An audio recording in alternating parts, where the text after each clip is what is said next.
realize something. When people come to England and they try and eat the food, I've noticed that they go to restaurants, like gourmet restaurants, and like they go to gourmet restaurants for things like pie and mash and fish and chips, which in my opinion isn't the best way to experience English cuisine, because um when, like, all the times that I've ate it, I mean, sure, you can find them in.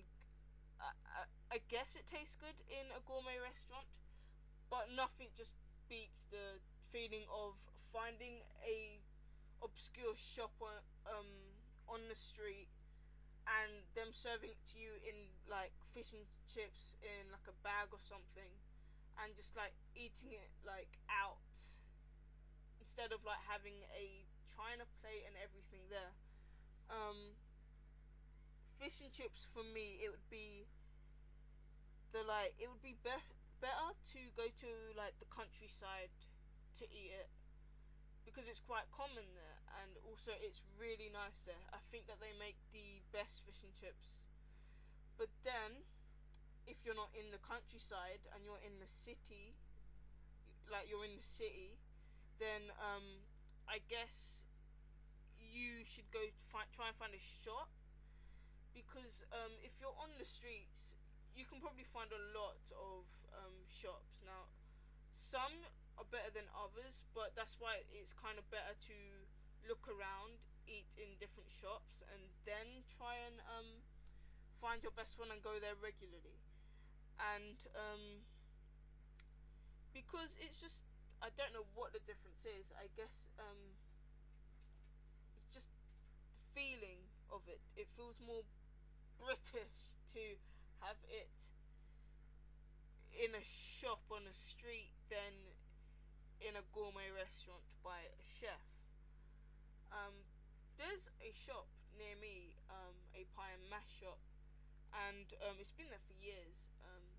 I mean, even before I was born, and I've never been in there actually, but my mum says it's like the best pie and mash that she's tasted.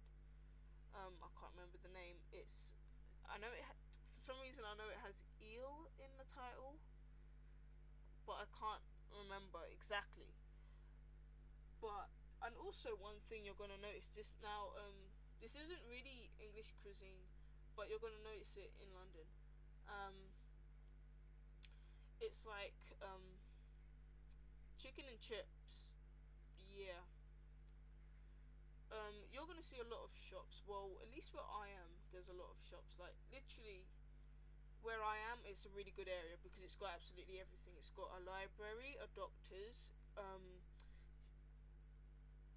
untold shopping stores or shops, whatever. Shopping shops? That didn't make sense. So shopping stores, and it's got all this different stuff.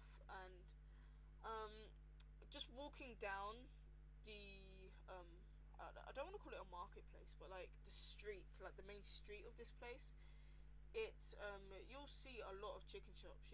And just fast food restaurants. You'll see KFC, you'll see McDonald's, you'll see what's the other one? Well, you'll see all the other ones. You'll see like all these different shops, and even unknown shops that are just there to offer you this, like and it's kind of not kind of in our culture, I guess, even though it's not traditional. A lot of people do eat um, fried chicken and chips in England or Britain, should I say? But um, yeah, still, like, oh yeah, Nando's. For some reason, we love Nando's. I've To tell you the truth, I've never actually been in Nando's, but still, back onto the topic of the English British food. Yeah, go to like an obscure shop on the street. I mean, not like some shop that just looks like they put stuff in your food, like and that you just can't trust them, but like a shop where it's just like if you was just walking down the road, you would miss it if you wasn't looking for it otherwise. Um, because I think that they offer the best food instead of going to a restaurant where it's like this one recipe that they follow, um, and they add different like stuff to it. Where with the pie and mash and fish and chip shops, they just offer it. They're like, do you want vinegar? Do you want salt? Okay, like they wrap it up in a bag, and then like me and my mum, we just eat the chips walking down. And I just think it's better to have it on the street than in a gourmet restaurant. And I guess a lot of foreigners just don't think that, like, because I mean, I can understand you don't exactly know that. It's not like you're like doing all this research on a place before you go there. Um, but from the advice of someone that's British, and yeah, I would say just go to an obscure shop because they offer the best food.